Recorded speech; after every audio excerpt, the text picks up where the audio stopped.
Olá a todas e todos, meu nome é Gustavo Seferian, eu sou professor da Faculdade de Direito da UFMG e componho a atual diretoria do ANDE Sindicato Nacional, onde ocupo a primeira secretaria da Regional Leste.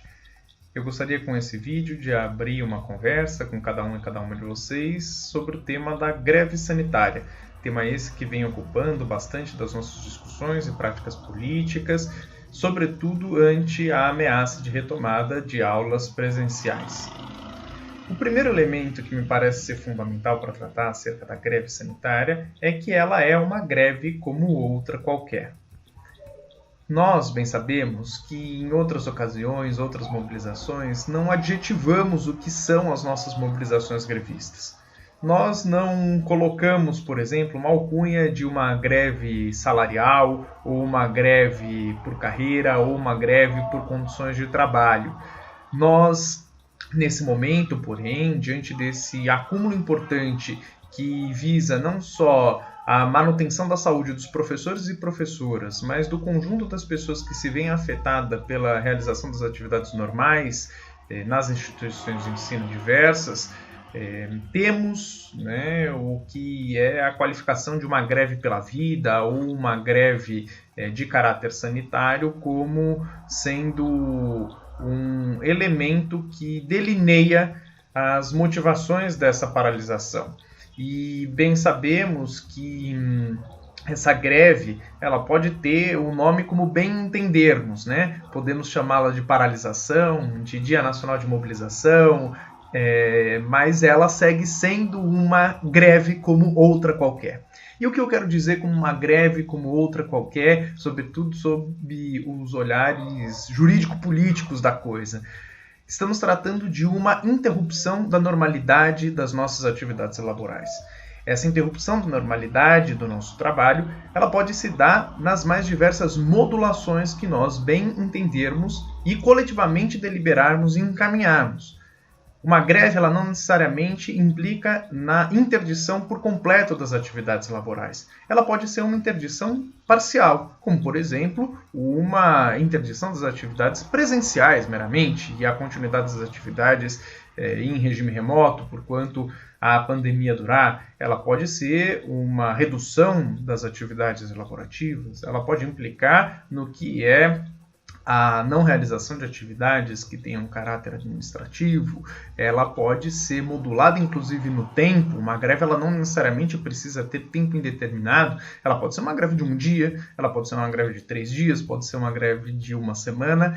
Nada disso rompe com esse caráter essencial, podemos dizer assim, que caracteriza uma greve, que é a ruptura do processo normal de trabalho coletivamente deliberado e encaminhado pela nossa categoria, pela nossa classe de modo geral. Dessa forma, tomarmos uma greve sanitária é tomarmos diante de nós uma greve que será lida também invariavelmente pelo Poder Judiciário, caso se debruce em uma futura mobilização nossa, como sendo efetivamente uma greve.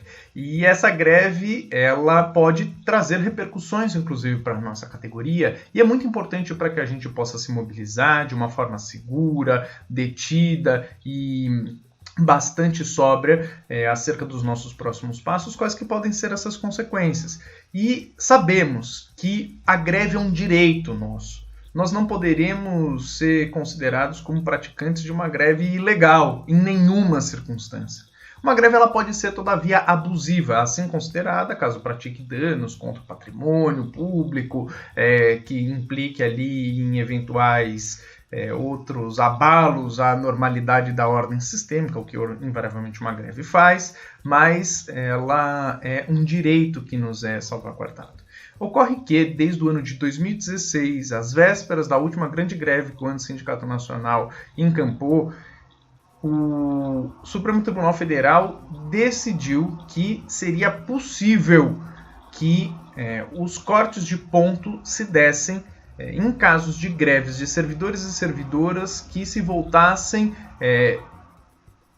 a promoção de melhorias das suas condições de trabalho e não contra atos ilícitos da administração. O que eu quero dizer contra um ato ilícito da administração? Quando a administração pública pratica algo que é ilegal. Então, como por exemplo, quando se tem o não pagamento de salários, quando se tem uma retenção de verbas destinadas a um conjunto de trabalhadores e trabalhadoras, quando se tem dispensas arbitrárias, quando se tem práticas efetivamente de caráter ilegal.